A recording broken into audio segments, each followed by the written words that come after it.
Welcome to the Movement Café.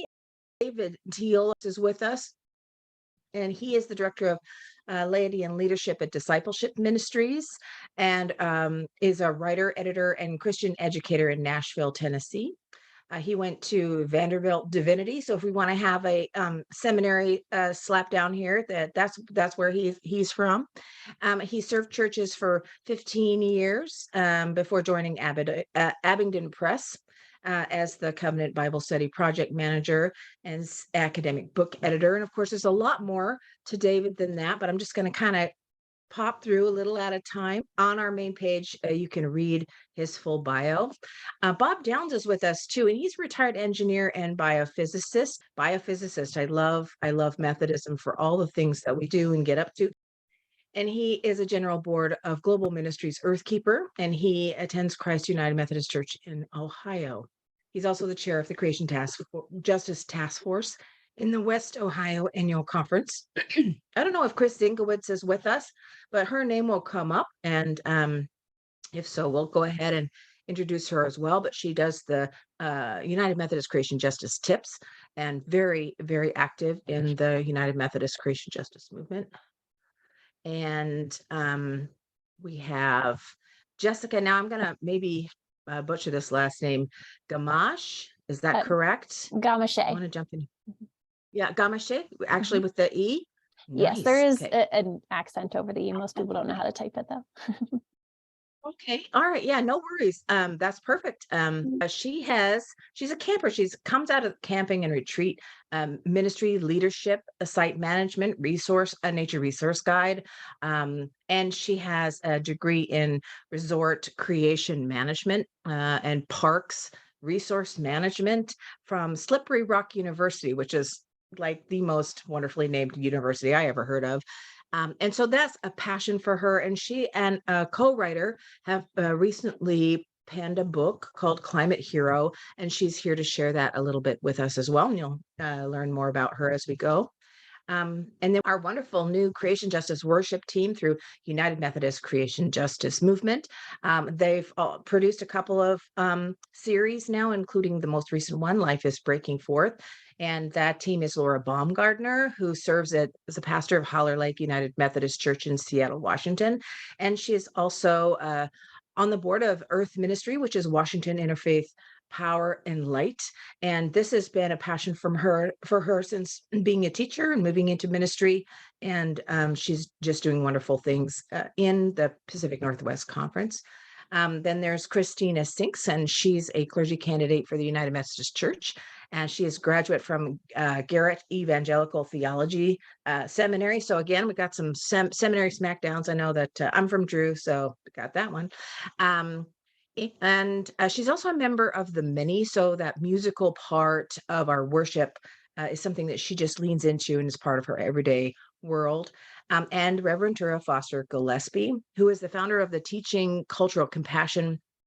And that's a website. If you go to Teaching Cultural Compassion, she's got resources and whole library there to help kids and their adults find books with positive representation of underrepresented groups and demographics. And she also touches on a lot of different themes, including creation justice. So that's a handful. Some of those folks will be in our breakout rooms later. So I know sometimes breakout rooms, folks are like, oh, well, I got these other things. I wouldn't miss them. It's going to be really good conversation there.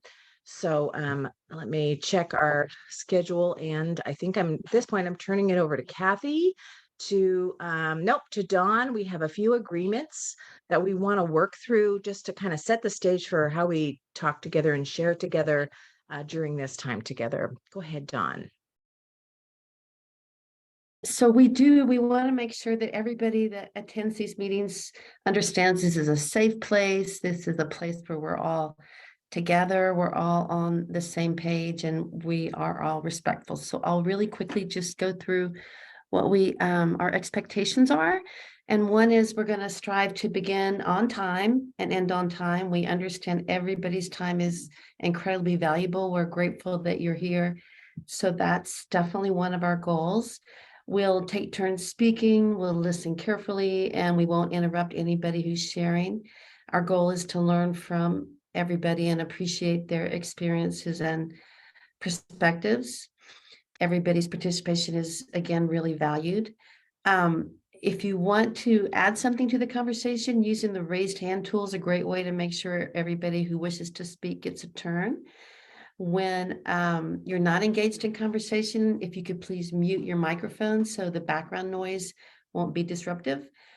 And if you disagree with what's being said, if you could please ask for clarity and share your perspective in a respectful manner. And as you probably know, I was out, but Rishenda probably mentioned that this is being recorded, and that's just in order to share with others who may have wanted to come and weren't able to attend. So that is it. I will send out when I send out the follow-up email, I'll also share the link for these agreements for conduct. Thank you. That's it, Rishenda. All right, wonderful. Thank you, Dawn. Yeah, so that's just kind of an important grounding for us all together. And I want to turn it over to Kathy to share a little bit about the movement and the speaker. And go ahead, Kathy. Thanks. I'm excited to have you all here and excited for this conversation. As one of many of you that are part of this growing United Methodist Creation Justice movement, I just kind of wanted to position this within that space, that growing movement. As this group has gotten started in the last few years, not really so much a new group as a new effort, to really connect the existing structures of the church, individuals, local churches, annual conferences, boards and agencies, all of us as part of this thing that's called the United Methodist Church, have a role to play, have a way that we can contribute to the urgent issues of the day. And, and the word discipleship, particularly knowing that it's part of the mission statement of the United Methodist Church to make disciples for of Jesus Christ for the transformation of the world.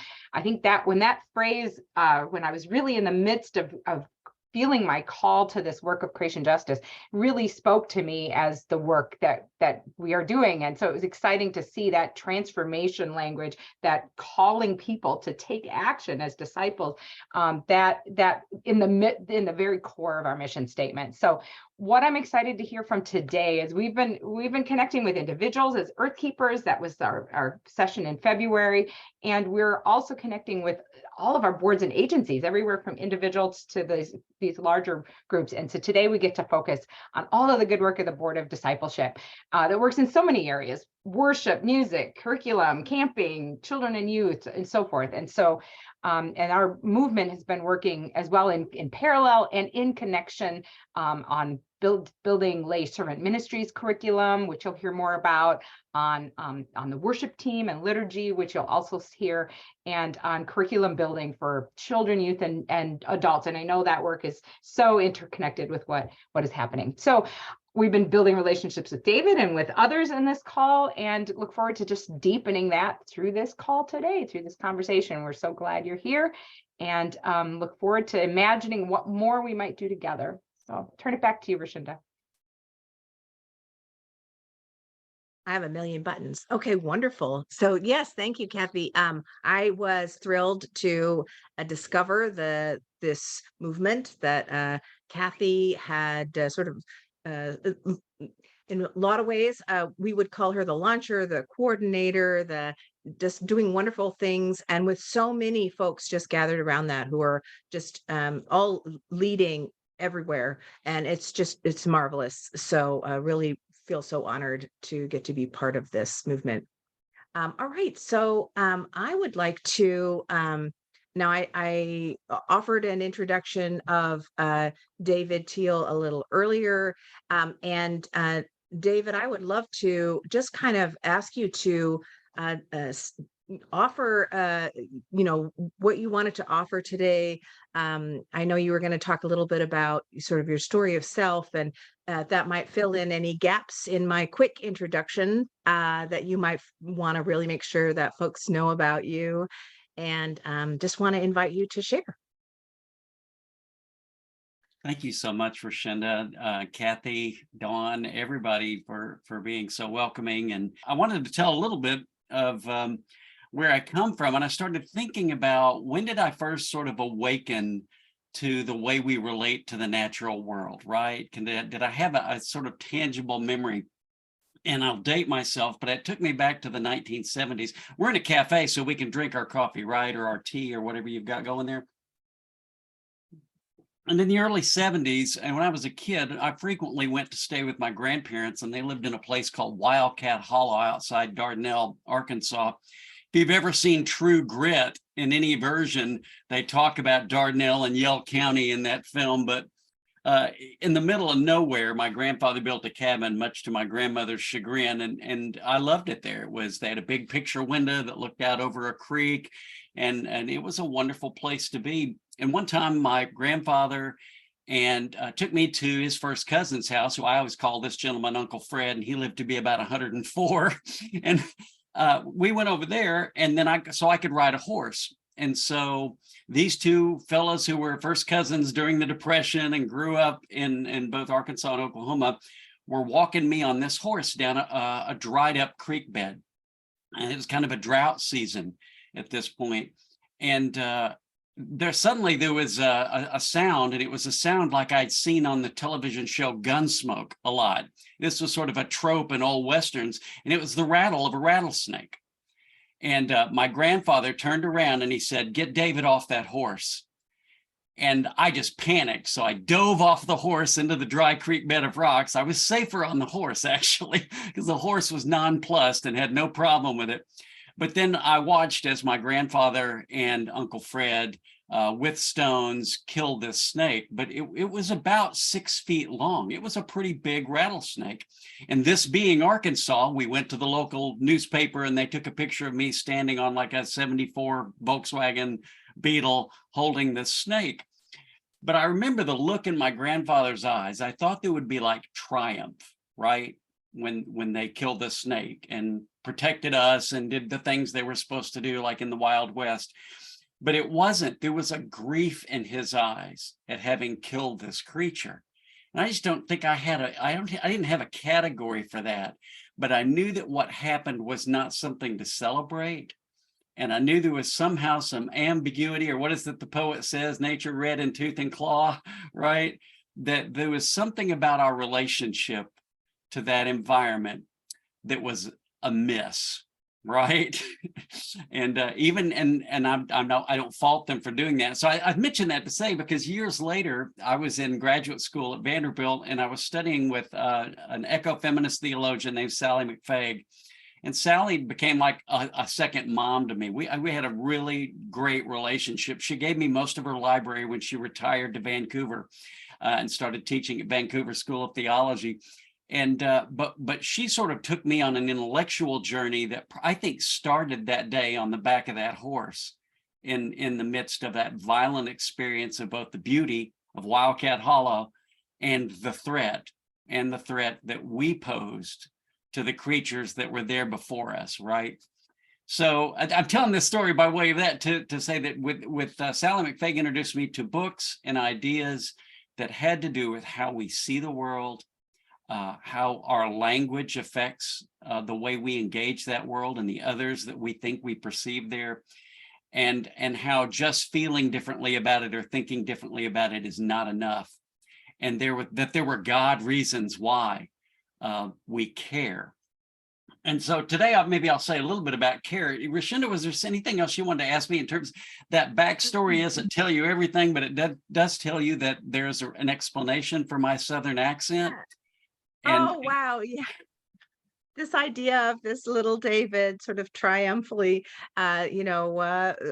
victory over some of the scarier parts of our natural world. So yeah, how does this segue then into your role at Discipleship Ministries, and what does discipleship mean in terms of creation justice for you, and where do you see that in the agency work? Great question. I'm going to do some sort of, what I'll do is show you a couple of slides. I'd sort of lead off with this. Whenever I do presentations these days, I try to show this picture, and there's a reason why. My good friend Jack Korn, who was in a church I served here in the Nashville area, was the director of photography at the Chicago Tribune for 10 years. But way before that, back in the late 50s and early 60s, he worked for John Siegenthaler at the Nashville Tennessean. And so he took some key photographs during the early years of the sit-ins. This is a 20-year-old John Lewis, and he's at a Crystal's restaurant. And the person who runs the restaurant has turned on an insecticide and fumigator to cause all of the Black sit-in students to leave, right? So that they wouldn't integrate the counters there. And an angry white mob is sort of gathered outside, and John is looking out the window with both purpose and resolve, but also a healthy fear, right? And one of the things I appreciated about Jack so much, and here's another picture that Jack took that's in the National Civil Rights Museum of Diane Nash, who was also part of those early Student Nonviolent Coordinating Committee, SNCC students, right? Jack was a witness, right? So when you tried to ask him about the religious reasons why he did what he did when he took his pictures, he didn't really have much of a theology to connect those dots. He just said, this was wrong, and it was my job to see it, right? With my camera. And so he did, and because he did, we did, right? And it changed how we saw the world, and how we saw the world in some ways, not enough, changed how we act in it. Now, I pray this prayer every time I do any kind of presentation, and I'll take you back to my VBS days because it has hand motions. So I always pray this because I think there's something going on here. I say, and you want to pray this along with me, you can. If you're too embarrassed to do hand motions on Zoom because it's being recorded, I get it. But I say, Jesus, help me here, and I point to where I am. Then I say, Jesus, help me here. Then I say, Jesus, help me heal. And then I say, Jesus, help me help. So let's try that together, right? With the hand motions. Jesus, help me here. Jesus, help me here. Jesus, help me heal. Jesus, help me help. Because here to help is one meaning of Emmanuel, God with us. So I want to tell you a little bit about the mission of Discipleship Ministries. If you've been a Methodist or been around them for a while, you've always known Discipleship Ministries as the General Board of Discipleship, right? GBOD maybe is how you knew it. And so we just changed our name a little bit. We're still in discipline as GBOD in some places, but that's our name. We're a combination of the old Board of Evangelism and the Board of Laity and a number of other folks over the years, at least since the merger in '68. And we have a mission, right? Everybody's got a mission statement. Usually they're kind of tortured, but I kind of like ours. And that is to challenge and support annual conferences and local churches for the task of making disciples who change the world. And I think that means not leave it like it is, right? It may even mean leave it better than it was when you inherited it. And so that's what we do. And or more simply, we equip leaders to make disciples. And the way we do that is to, at least in my area, laity and lay ministry, is to spread through the church this idea that all are called to be mediators of God's presence, right? All are called to recognize that call, and all are to live their ministry out in daily life. So I'm kind of giving you a snapshot of the reason I do the things I do. Now, I wanted to mention we have 3 strategic priorities. And that is that in every church, there would be a spiritual growth plan that isn't just about individuals with God. It's about a collective growth experience that impacts the world. And that every church would be engaged in creating ways for people who are not connected with the church to experience a faith community. And then finally, we create contextual resources for the global church. And so our goal is to lift up voices of non-North American Anglo white guys like me, right? To let the indigenous work on the ground create resources that we can then amplify across the connection. And all 3 of these are all with a focus on anti-racist discipleship, very conscious, very intentional, and that's who we are, and it's what we do. And I know here that I'm preaching to the choir, but I'll just say, there's some stuff we make, right? So you may have been familiar with See All the People. So we have a number of sources. If you go to our website, and Ken's going to talk in a little bit about some other resources related to creation care. But I just want to mention there are a lot of resources there that are free, right, as PDF downloads. I'm not hawking books, so but we have things that we make, and we want you to, if they're helpful, we want you to use them. And if you need help with that, we have teachable courses, a variety of things, but we would love for you to take advantage of it. And anything we can do to help you do what you do better, we want to do that. I always use this quote too, and apart from the VBS prayer, John Wesley wrote a letter to a friend. He was trying to get a guy named Samuel Furley, a friend of his, to be a part of the Methodist movement, and it just wasn't going to happen. But they were good friends, and Samuel Furley's sister Dorothy wrote a short letter asking a big question. She was like, I don't think I understand this thing you're talking about in terms of Christian perfection or holiness. And he wrote the best response, like unlike us, right? All drone on and on. Wesley had like a 2-sentence answer and really a 2-word answer. I want you to be all love, right? This is what it means to live the life of faith. And so that's kind of a nutshell, all love discipleship. And so that's sort of what we do. Rashinda, you want to ask me anything else about that before we maybe get Ken involved to talk about resources related to creation care? I would love to go next, but just real quick, this idea of, I think for many of us doing this work, we have definitely made this link between anti-racism work and creation justice work. This sense that if we're trampling on each other or we're trampling all over creation, that this idea that we have to sort of orient the way Wesley did towards love in all forms, and that anti-racism work is really part of that work in creation justice, and they go hand in hand. And I wonder if that's, if you want to articulate that from the discipleship ministry, where's that connection? How is that? And obviously we want to move on, but I think it's important to really sew this together. Why do they matter together? That's such a good question. And apart from just the value alone of doing, living your discipleship in a way that is resistant to and actively opposing supremacies, right? And we're not, our faith was born in the Roman world of colonized supremacy, right? Of dominant power and forms of law that were written to highly value a smaller group in the society and to control everyone else, right? And so we're not unfamiliar with that. I think that people a lot smarter than me will say that there's a kind of co-conspiring between different forms of oppression.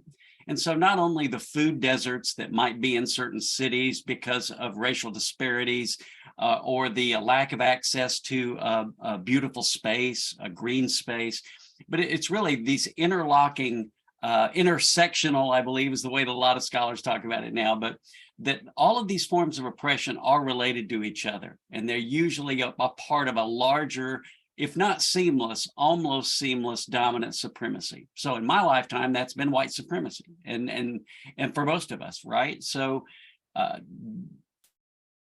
how I care about the world and yet remain extraordinarily indifferent to the pain of persons of color, those are incongruous. So it wouldn't matter how many times that I did things to defend my environment or to defend our environing world.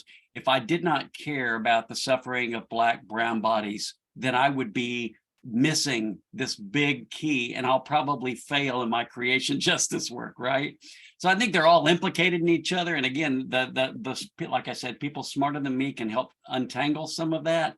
But so I think that for us, until we live in a place where we don't have to say that Black folks are fully valued and appreciated, or whatever group we've disenfranchised, until that's the case, we have to constantly remind folks that following Jesus means not hating people. As silly as it sounds, right? It means not using up the world around us, right? Like it all belonged to us instead of to God. So yeah, there are people who really thematize this well, and especially the echo theologians. But yeah, I would just say that discipleship means resisting the forces of wickedness in whatever form they present themselves, right? And so we know that for our time, the most salient form of exclusion has been through versions of white supremacy, I think. Does that answer what you're asking? Yeah, Tough one. And I'm going to give you a million points. Ken was going to jump into a million points for tackling that because it's a tough one. And it really comes down to love your neighbor, right? Love your neighbor, love your neighbor. And if you sniff out where injustice is, you'll find where creation justice work can be done. Go ahead, Ken. well, I just was going to add an example that for me was very eye-opening. When we began to realize that we needed to have this dimension to our discipleship definition about being intentionally anti-racist, and my area being stewardship and that work in churches, I began to kind of dig a little bit into that. And one of the things to me that was so shocking to amaze me so was the assertion that we need to look at our cities and where our highways and where our interstates are placed. And what you find when you begin to look at that, and Nashville is a great example, and I'm from New Jersey. Originally, I'm still a member of the Greater New Jersey Conference. I can bear this out in New Jersey. When we put in highways, we wind up putting them in the neighborhoods that are going to make the least amount of noise. The interstates don't always go through the wealthy communities. Oftentimes, they go through the communities that are probably sometimes the most depressed, where the property values are already low. And so when you take a highway that may get filled up and backed up with traffic and get exposed to a lot more exhaust and pollution, where that happens, it happens to be coincidentally in neighborhoods of people who are not at the top part of our food chain in terms of economics, but people who are kind of struggling to make it in the bottom. And so there's a dimension that we discovered in that I discovered in anti-racism that also has an impact on how we make decisions about what we're doing with the environment and where we're going to place traffic and where we're going to have the image that came to my mind as soon as I heard that is the road that leads to the George Washington Bridge and goes through these neighborhoods in New Jersey, and the number of times that those are solidly trucks, wall-to-wall trucks not moving, but engines running. And those folks who get exposed to that exhaust on a day-by-day basis, accumulating. And so, as you begin to look at anti-racism, you see these other things, these other unfairnesses, these other injustices that come along all the time. So, when David mentioned that was the visual that came to my mind, were those areas of interstates packed wall to wall with trucks and exhaust being blown out and kids playing in the street right below the overpasses. So absolutely. I'm reminded of Paul on the road to Damascus and being confronted with the question, why are you persecuting the people that I love? And it all kind of can be related to each other. So thank you for sharing that. Ken, did you also, I think David mentioned you were going to share some resources with us. We do have to keep an eye on the time. And so David, I don't know if you want to introduce Ken or how we want to do this next piece, but go ahead between the two of you. Yeah, Ken will do a better job introducing himself. I will say that Ken's passion to help churches think stewardship as key to discipleship is directly related to how we care for, ignore, use up an environing world that is the matrix of our life and our being. And so you wouldn't think that meeting with finance folks who frequently are trying to figure out how do we make the budget. The question is what we're given not ours, and how do we handle it with responsibility, with fidelity, and a kind of faithfulness. So yeah, Ken's official title, I believe, is Director of Stewardship and say the rest of it, Ken. Generosity. Thank you. So yeah, without more, he's really Director of Grace and Sharing, right? So I like that. Yeah, and one of the things that I've been in my position now, I'm going on 12 years. And one of the things I found out early on is that we really have abused the word stewardship to really confine it to a campaign that takes a couple of weeks in the fall and that helps us make the budget and pay our bills. and that shortchanges the word so dramatically. And so from the beginning of that, I've tried to encourage churches to really to say to them, first of all, that funding your mission and ministry is important. I don't deny that for a minute, and that's an important work to keep your church vital and to grow, and the ability you have to minister to people in your community. But stewardship is so much broader than that. And so, I've tried to get churches to get a broader vision of stewardship, and to really talk about environmental stewardship and how we take care of God's creation that's been a part of us, to help people reflect on their own and how their spending impacts both economic justice and climate justice and things like that. So that's been a part of that from the beginning. In 2001, our General Secretary, Jeff Campbell, asked me if I somehow bring together resources that we were working on in different parts of discipleship ministry into one place where folks were looking for some resources. And so in 2001, prior to Earth Day, we kind of got an amalgamated page, and they asked me if I would be willing to curate it, and I was very happy to do that. And though I've contributed some things to it, almost everybody across our world service side has contributed something to kind of keep this page going. And our idea with it has been that we will just keep adding to it, and it goes longer and longer. And I'll put a link in to the chat as soon as I kind of show you. But again, we have this page, and this year I think we've added, well, the first thing that's going to come up, I hope David's going to talk about this, about the study that's being offered to lay speakers now about loving people and planet. We've also talked about developing an echo survey. I think that was through our young people's ministry page, and they put up some great resources.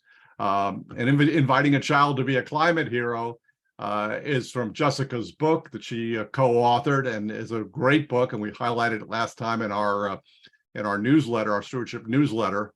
And then other pieces that we've kind of put together as time has gone on, and then updating things as well. Many of you, I'm sure, are aware that the agencies have all come together and signed on to a commitment to move to net zero emissions by 2050.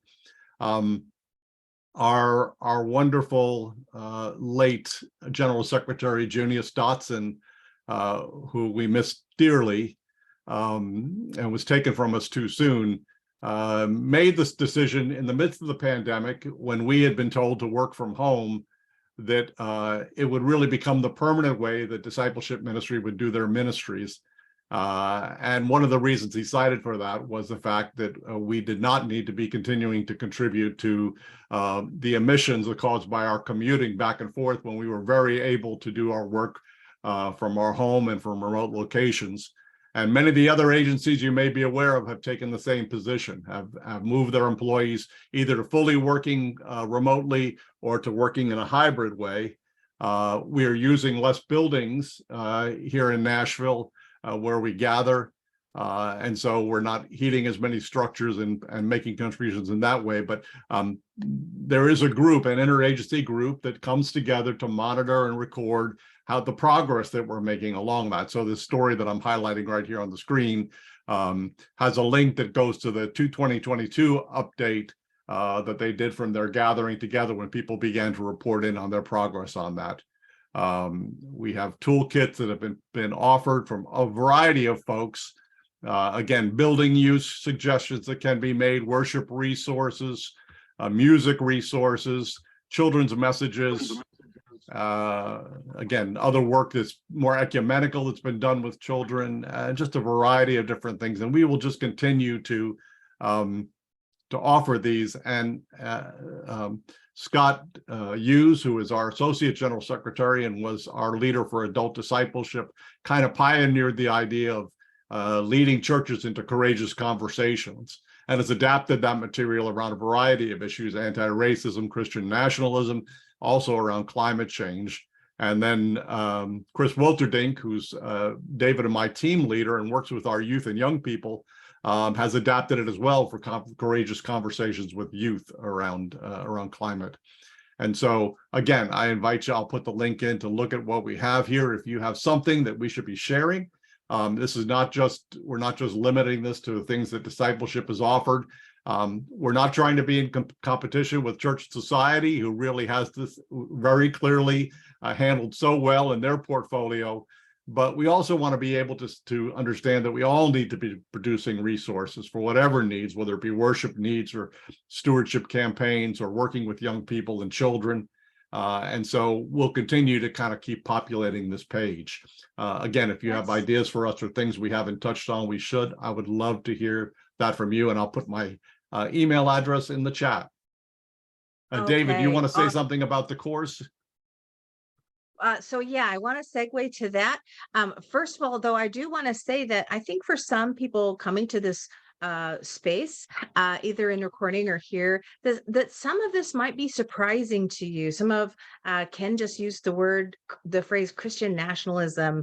We've used the words anti-racism, and this is supposed to be a creation justice thing. So I encourage you, if these are new words for you, if these are a new context for these words or these phrases or these ideas, maybe you're curious about how they fit together or want to learn more, that is what all these resources are for. This is what the folks on this webinar are for. Reach out and share, kind of process those feelings. We can process those together. That's what we do as United Methodists. That's what we do as Wesleyans. We sit together in a circle and we talk together, and we have real courageous conversations like this one. So I want to thank you, Ken. Those are amazing, wonderful resources. So I do want to highlight some really wonderful thing that's come out of many wonderful things of the discipleship work at the Lay Ministries is a new lay ministry training. And I'm going to let the Bob Downs and David Teel really take it away on this one, because they can speak to it really well. They're at the center. They did this wonderful. Yeah, Dave, you're back on. Good. Just real quick, this course originally came out of an Earthkeeper project from the initial Earthkeeper course back in 2016. It was my project, and we developed a course that was done in West Ohio. After we did it, it was approved by our conference committee, and the first question was we shared that at one of the Earth Summits, in fact, the one in Nashville, and people were asking, well, can our conference use it? Can we use it there? So we contacted Discipleship, specifically Dave, to find out what is the process for creating and certifying a lay servant leadership course, and that's what we did. And Dave, I don't know whether you want to comment on that part of the process, but then we can talk about the course a little bit. Yeah, thanks, Bob. And yeah, really, Bob and Chris Sinkowitz were the architects of this. This is a perfect example of, in the Lay Servant Ministries catalog, there's a page that describes alternative advanced courses. And it basically says, make up your own course based on what you think is important. So when Bob and Chris reached out to me and said, hey, we do this thing in West Ohio, what if others and other conferences did this too? Could we make this a course that's it? And I was like, yeah, I should have been dreaming this course. I wish I had been thinking this way. But we immediately had a challenge with the primary text that we wanted to use was the Pat Watkins edited book from 2016. But there were some things in terms of data and other aspects of it that we wanted to update. And you know, Methodists are known for their silos, right? We're not always known for the way we cooperate well. And so I thought it was such a great idea that I said, well, let's reach out to United Women in Faith and see if they would be willing to do an updated version of this. Frequently, it's hard to get that sort of thing done. So we met with Pravina Balasundaram, and they were excited about it too. So we said, well, then let's do it. You know, we kind of depended on two resource processes, right? But this really started again at the grassroots level. It started with someone on the ground saying, why don't we have this in Lay Servant Ministries? And I can only answer, we should have. And I wish we already did. But so, Bob, what am I leaving out? You and Chris were really the engine and the architects of this course. Let me just, I this only mentions our two names because Chris and I worked on the Leader's Guide, but in reality, it was a group of about 6 or 7 of us, Pat Watkins being one, J.D. Hansen, Carla, I'm forgetting Carla's last name. Burton. Burton, thank you, and Jonathan Brake, who, and actually early on also, yeah, I'm going to forget his name too. I'll get back to you. We put together a virtual version of the course, and we tested it twice in the sense of having 2 online presentations. We had upwards of 60 people participating in the first one. The second one, we had about 40. So not only did we work out the material, and we tried to fine tune it and try to make it, but we also got feedback from people who helped us understand what was meaningful to them and what wasn't. The real focus of the course is to try to get folks to go back actually and establish green teams in their church. And that's awesome. How do folks access this? So if you're interested in, is it a course that you take? Do you sign up at Discipleship Ministries? I'm going to let David explain the process, but yeah, so if you were involved, Lay Servant Ministries in your conference, you have conference and district directors of Lay Servant Ministries in most conferences, but you don't have to do any of that to go ahead and get the primary text, and I'll drop a couple of links in the chat that will be helpful. But you don't have to do that to just get the book, get the new edition of the Climate Justice book. And we'll post anytime. It should be live anytime in the next couple of weeks. I was told before the end of March. So the Leader's Guide is a PDF download. It's cheap. And then there's the primary text. And on the primary text, and I want to pull that back up again because that's where, and I'm going to drop the second edition of this is now available at United Women in Faith. And so if you go there, and this is in the chat, you can pick up a hard copy of the second edition, but the Kindle version is really cheap. I want to say it's like $5. And so obviously, depending on your reading habits and how much you care about the environment, obviously everybody here does, you have that option as well, and it's a cheap option. So the primary text that's been updated and revised is available right now, and the Leader's Guide should be available anytime in the next couple of weeks. So that would be the way you do it. But if you're involved in Lay Servant Ministries, it may be offered soon in your conference or district. So you want to check that if you're involved in that particular credentialing or learning process. But one need not be involved with that to go ahead and do it and start doing it in a small group in your church. What I appreciate so much what Bob and Chris have accomplished here is to make sure that there is a project, that you don't just take the learning and go, you know how we do? Sometimes we collect merit badges, as John Hall from North Carolina says. We're good at going, I took this course, give me a pen. And instead, the pen for this course is to turn around and create a learning experience in your local church and a team that prioritizes your impact on the environment and what it means to care. Right? What it means to live as disciples who care for the creation that cares for us, right? So yeah, absolutely. That's marvelous. Okay, we do have to keep moving. And go ahead, Bob. You said just one. I don't want to forget Mike Koob is the other person that worked on it from Baltimore, Washington. And we probably will put together a virtual version of the course, not version, but a presentation of the course at the virtual level, I'm guessing in the fall. Okay, wonderful. And so speaking of the resources and how these things sort of end up bubbling, we have, I want to just kind of give folks here a chance to share who are going to be part of breakout rooms or have done this in their own context. And so as I had mentioned before, Jessica Gamachi is here with us. And she and Jennifer, her co-writer Jennifer, and that last name I don't have it written down in front of me. Yeah, Jennifer Rogers. Awesome, thank you.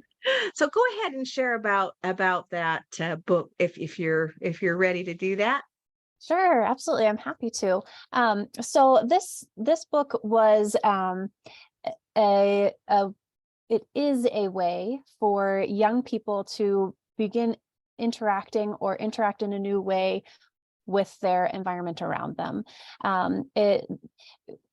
Whenever a young person is able to interact, and today it has to be intentional because there are so many other distractions, but whenever a young person is able to interact with their environment, they develop a sense of appreciation for creation and the world around them. And that appreciation leads to awareness of how their interactions and what they do impacts not only themselves, but also the natural world, also their community, their environment in which they live. And that awareness then leads to more informed decision making. And young people are great decision makers if they have the information. And those steps really lead through to developing young people as creation care advocates, for environmental advocates.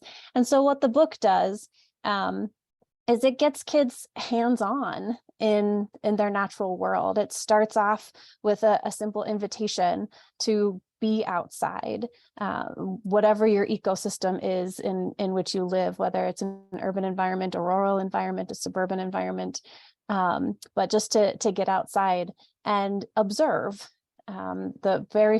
After the invitation, the first thing that the young person is invited to do is to sit down and draw and write what it is that they're seeing, what it is that they're smelling, what it is that they're feeling, and really start to observe and appreciate the environment around them. And then the book is divided up into 4 sections: land, water, earth, and animals, and it goes through each of them. Each of those sections has, again, hands-on interactive activities and ways of connecting to the natural world around them, so they can, see and feel and be a part of that world, which, and again, like I said, leads to appreciation.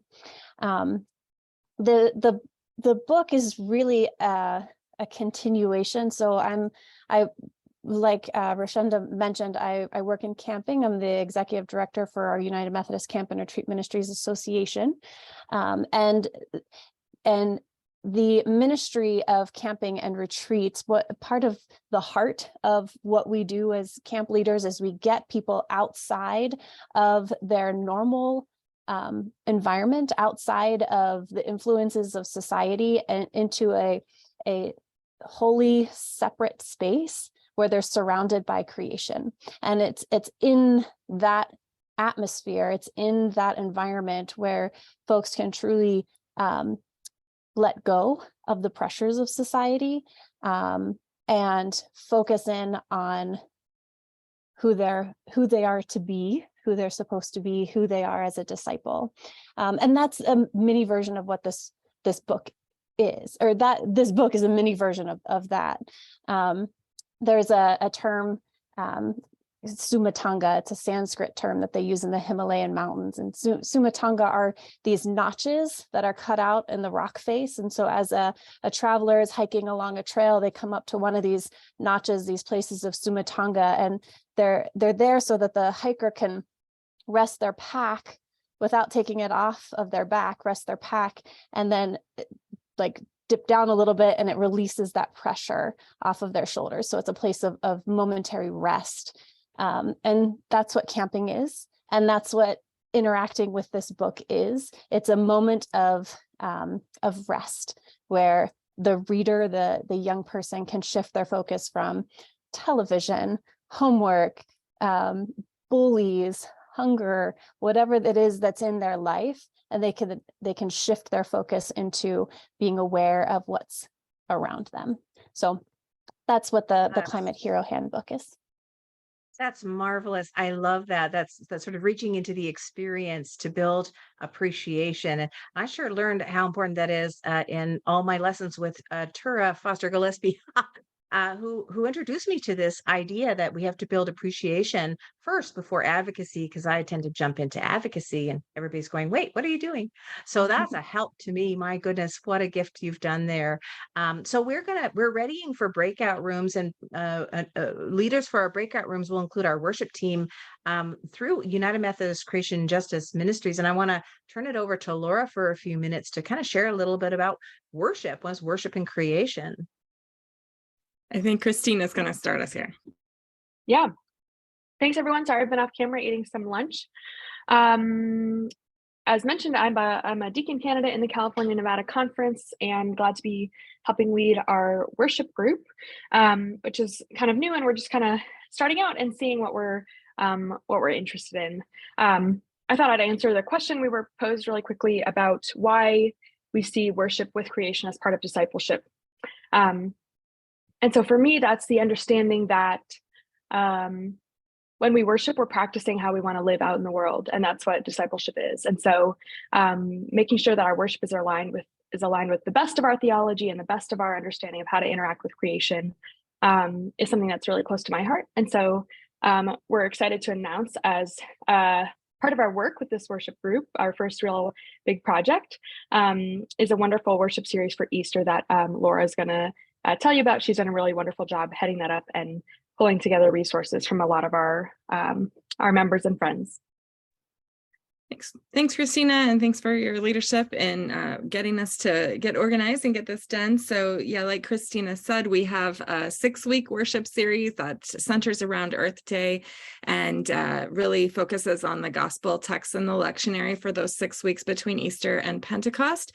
And it's called New Life is Breaking Forth. Rashenda mentioned it earlier, and I just put a link in the chat there so that you can take a look. There are sermon starters and prayers and responses and hymn suggestions and children's ministry suggestions and adult education suggestions and original music. So lots and lots of things to draw from if that's something that your local church can make use of.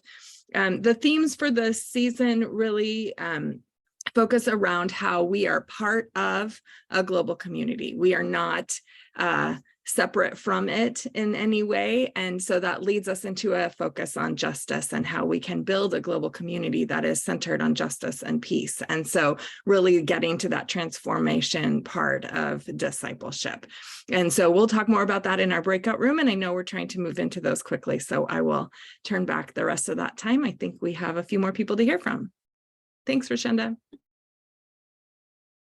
Absolutely. So Tura Foster Gillespie is also going to be leading a breakout team. Got worship on the brain. I love having worship on the brain.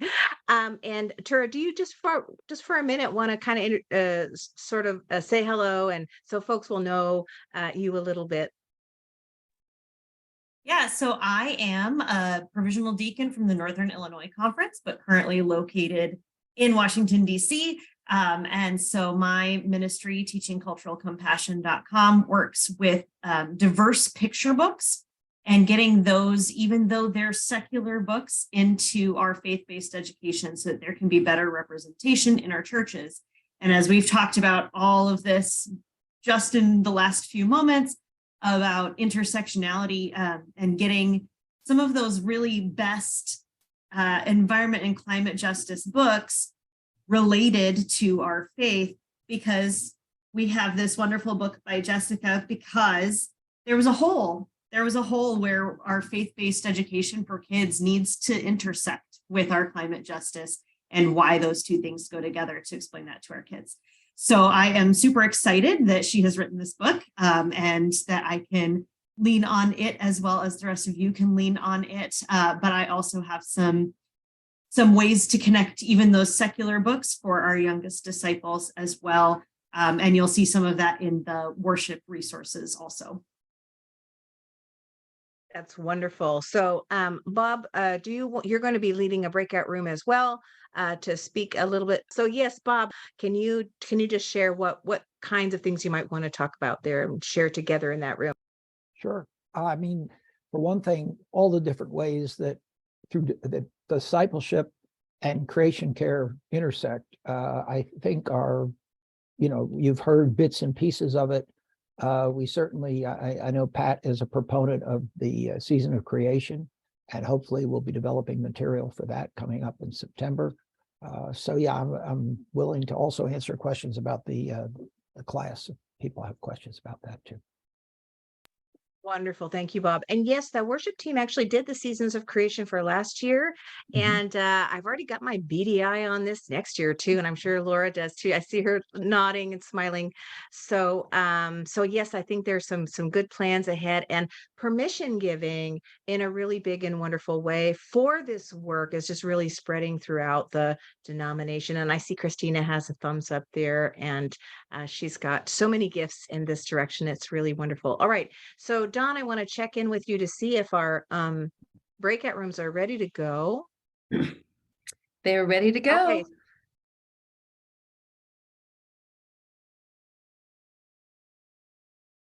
Sounds like you've been having some wonderful conversations. So my work here is pretty much done. I'm going to turn it over to Kathy, and she's going to share resources with us. It's not too late if you have a question to add it in the chat, and you know, as there's folks looking at the chat, hopefully you'll get a question answered. If not, you can reach out. But Kathy, I don't see you yet, so I'm gonna just invite you to. There you are. I'll speak up. All right, Maybe Kathy, my window go will ahead. pop up to the top. Yeah, great. And somehow David timed that so that his sentence was just ended 2 seconds before we all left. It was beautiful, very synchronous. So first of all, I guess I would invite folks, if there's anything from your small group that you'd like to add to this larger group, bring back to this group. I know we had a rich conversation on what does discipleship mean and its connection to creation justice, the way that we can focus our attention better, and how the ways that worship can do that, the ways that all of this is intersectional, and need that we're bringing up our we use the tools that we have, the languages of that we bring, even if it isn't shared. Very important question about you know, how do we talk about our faith in settings that are not that are secular or that are interfaith, and how to bring our full selves to that while also being respectful of the different ways that people understand love and care in the world. And so rich conversation. I don't know if anybody wants to add more from that, or if anyone has anything else from your group. I'll look to see if anyone's unmuting, be wanting to share something. And yes, please throw things into the chat as well. Let me just, we were discussing at the very end what Earth Keepers is. And if you want more information, the GBGM website is a great place to go. And that's where you can learn about it and also figure out how to sign up to it. Yes, and I'll also just mention that the February cafe was all about Earth Keepers, and there's a recording of that. So I will get that in the chat as well, because you can rewatch any of these. It's one of the beauties of being able to record these. Anything else people want to add? And I see oh, go ahead. I'll just add a thought connecting to your small group reflection. I had been invited to do some music for a Baha'i group that has a holiday during March. And so I just learned a little bit about them, and all their curriculum, all their writings promote spiritual conversations. And they coach people how to have spiritual conversations in everyday life. And I think that really was filling a need for me, because I also feel a disconnect. And I don't want that disconnect. I want to feel confident about having spiritual conversations without cliches. I even would attend a small group that's practicing if somebody were interested. Thank you for letting me share that. Mm-hmm. Absolutely. And there are so just a good reminder that we have resources of our denomination, and there are so many more that are beyond our denomination that we can grow and learn and expand our understandings from. So yes, absolutely. And putting in the chat just the link to the Movement Café webpage as a whole, where you will find recordings from all of our sessions so far and any future ones as they are scheduled, but essentially always you can mark your calendar for the third Wednesday of every month. The other tools, the other resources that we want you to be aware of in terms of connecting to the Creation Justice Movement, the website, and also our Facebook group. We're in the process of developing a special group that's part of the larger Creation Justice Movement page that will be just for the cafe, so that any conversations or follow-up resources and so forth could be shared or conversations continued there. We also, yes, and thanks Ken for including the Courageous Conversations link. Again, that fits very nicely with what Ruth Ann was talking about.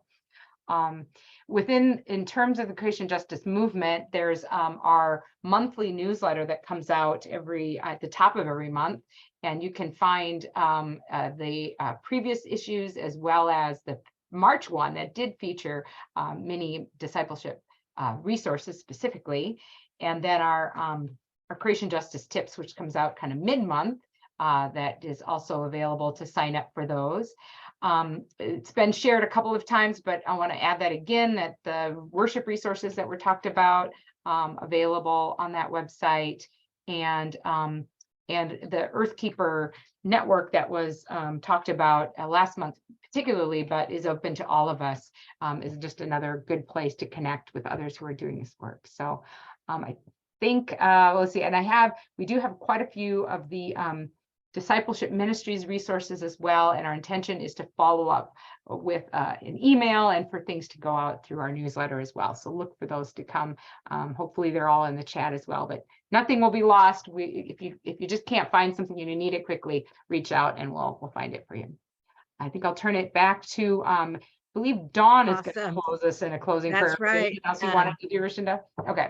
Yeah, I was just going to redirect us to Dawn, and this is our closing. So feel free to hit that end button when we're done with our prayer, but you know where to find folks, and we're just really glad you were here. Go ahead, Dawn, and pray us out.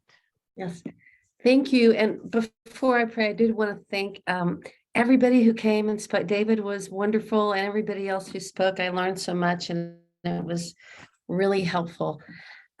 So with this prayer, I kind of have a repository of prayers that I use because this work, I lean so deeply into my faith, and I'm here in Silva, which is gorgeous and in the middle of nature. So this is really a little bit more of a gratitude prayer for the work that we do. Oh God, we thank you for this earth, our home, for the wide sky and the blessed sun, for the salt sea and the running water, for the everlasting hills and the never resting winds, for trees and the common grass underfoot. We thank you for our senses by which we hear the songs of birds and see the splendor of the summer fields and taste of the autumn fruits and rejoice in the feel of the snow and smell the breath of the spring. Grant us a heart wide open to all this beauty and save our souls from being so blind that we pass unseen when even the common thorn bush is aflame with your glory. O God, our Creator, whose lives and reigns forever and ever. Amen. Thank you.